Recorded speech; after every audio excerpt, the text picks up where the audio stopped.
Well, I don't normally get into this type of repair. I usually do transmissions.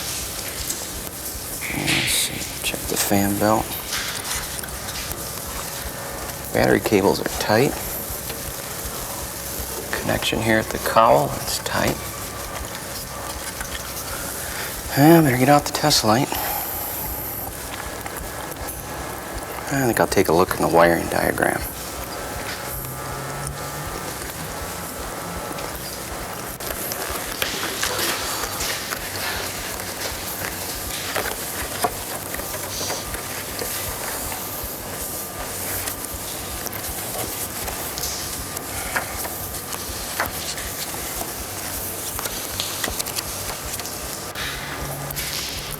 Boy, this thing's kind of confusing. Found the circuit. It all branches into one area. I better check with Lee on this.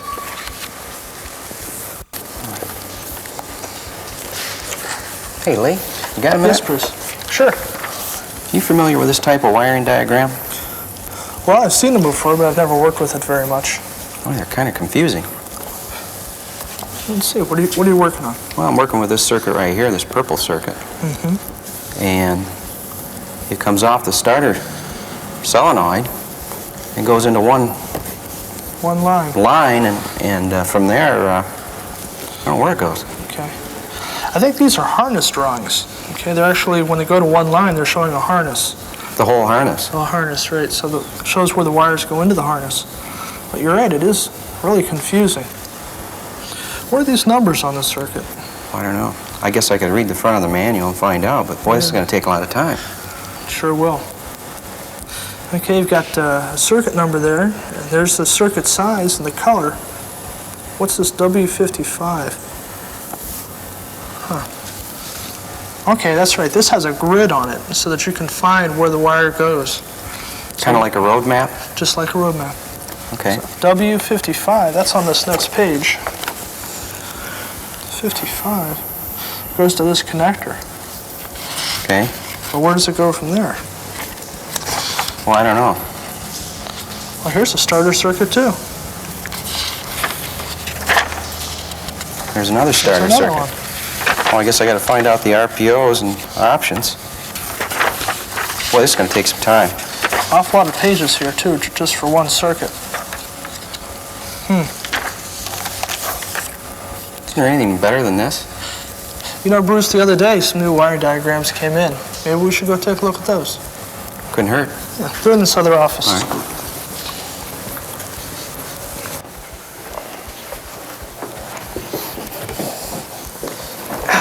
Yeah, Bruce, these aren't going to do you much good. No, they're really confusing. Well, let's get the new diagrams out.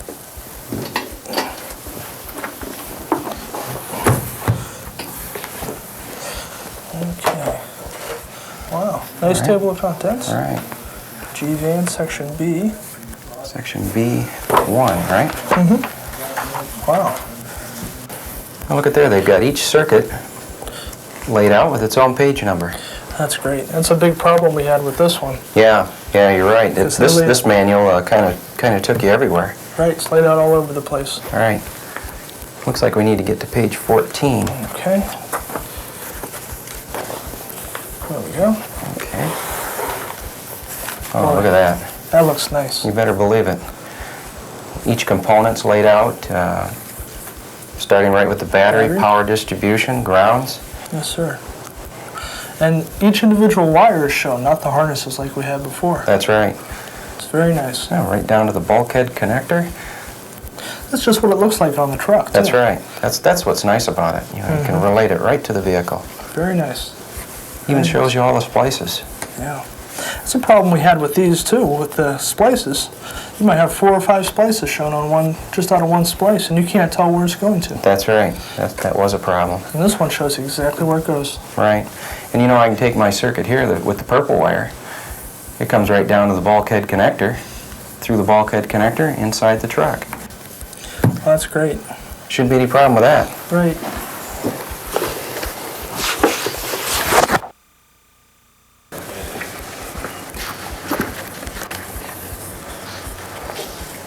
Well, this is easy to follow. Right to the bulkhead, from the bulkhead, right to the inside of the truck. I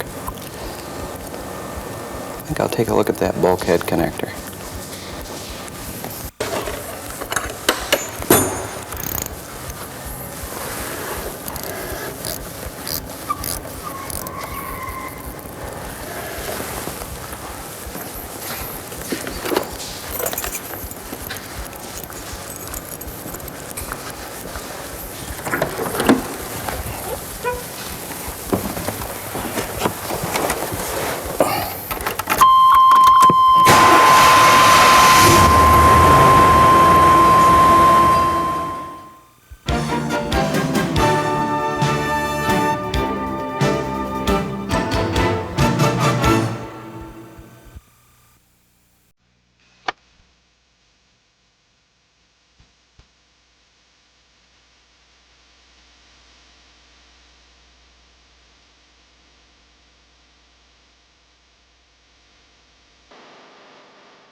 In every vehicle, the electrical energy for the starter, windshield wiper, radio, etc., is supplied by the battery and the alternator, which, with the wiring, comprise the charging system.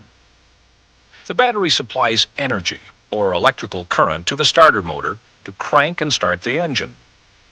When the engine is running, the alternator provides current to charge the battery and operate the electrical accessories on the vehicle. When this doesn't happen, your customer has a problem. You have a problem, and Delco Remy has a problem. But erasing this problem is not as difficult as some may think. Actually, it's quite simple. And best of all, it takes very little time. In this video, we're going to learn how simple it is to troubleshoot the Delco Remy CS series of Delcatron integrated charging systems, normally referred to as generators or alternators. These alternators were first used on some 1986 model passenger cars and are now widely used on automobiles and light trucks. In any charging system check, we must first determine where the problem lies: in the wiring, a short or a ground, in the battery, or in the alternator. Let's start by quickly checking all wiring connections and the alternator drive belt. If you can easily slip the pulley on the alternator by moving the fan by hand, the belt is loose.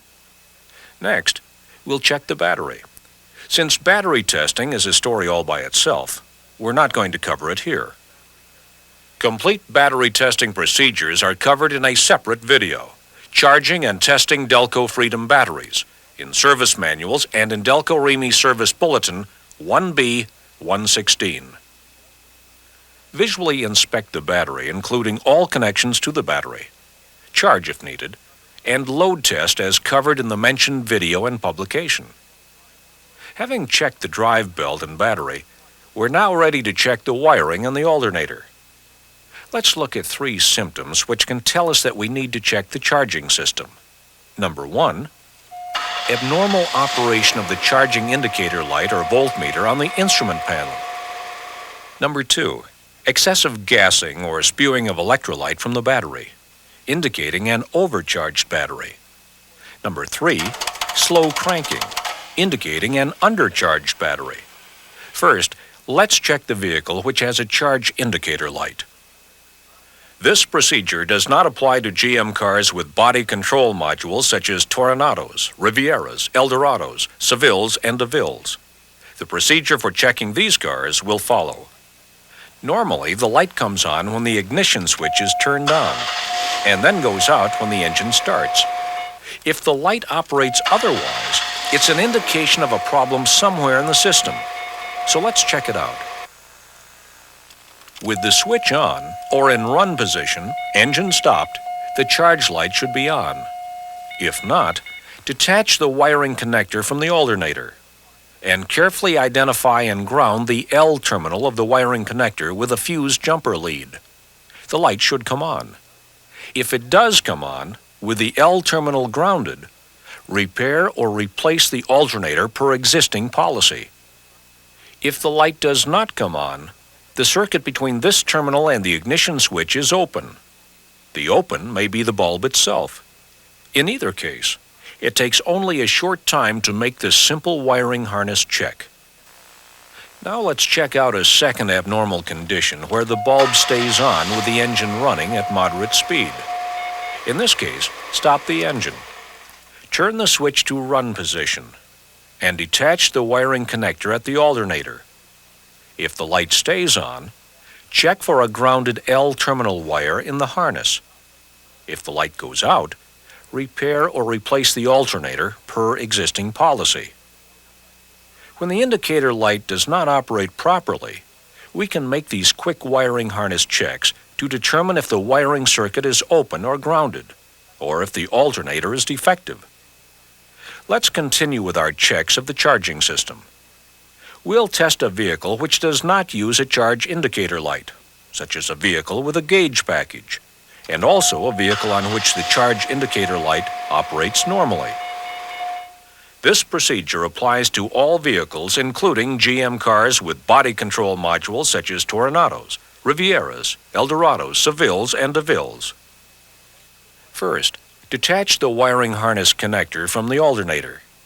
With the switch on, engine stopped, connect a voltmeter from ground to the L terminal wire in the connector, if present, and to the I terminal wire in the connector, if present. Either wire or both may be used.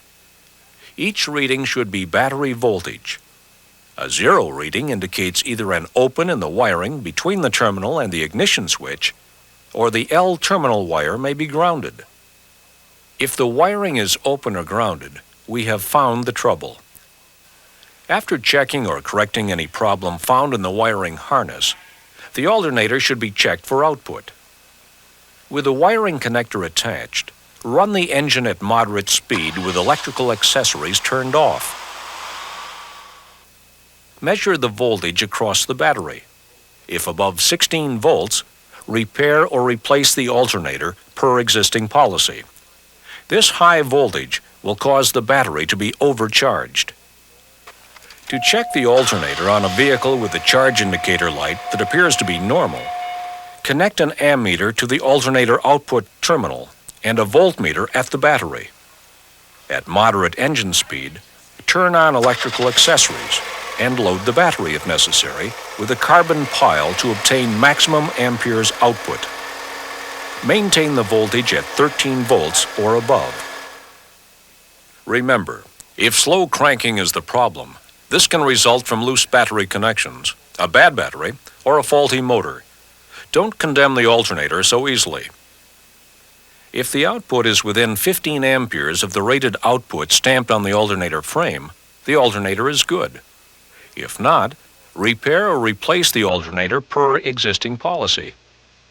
This completes our check of the Delco Remy CS series of Delcatron integrated charging systems, covering vehicles with abnormal operating indicator lights, vehicles without charge indicator lights such as those with gauge packages, and vehicles in which the charging system appears to be operating normally. As we've seen, these checks are short, simple, and easy to perform. But the best thing about them is that they are accurate, and they eliminate any guesswork as to what, if anything, may be defective in the charging system. Quickly reviewing these steps from time to time will be helpful. These steps are also found in Delco Remy Service Bulletins 1G290 and 1G291. Again, these procedures are for the CS series alternators only. It's easy to condemn the obvious, but that won't always solve your problem or your customers. Remember, customer satisfaction is the ultimate goal.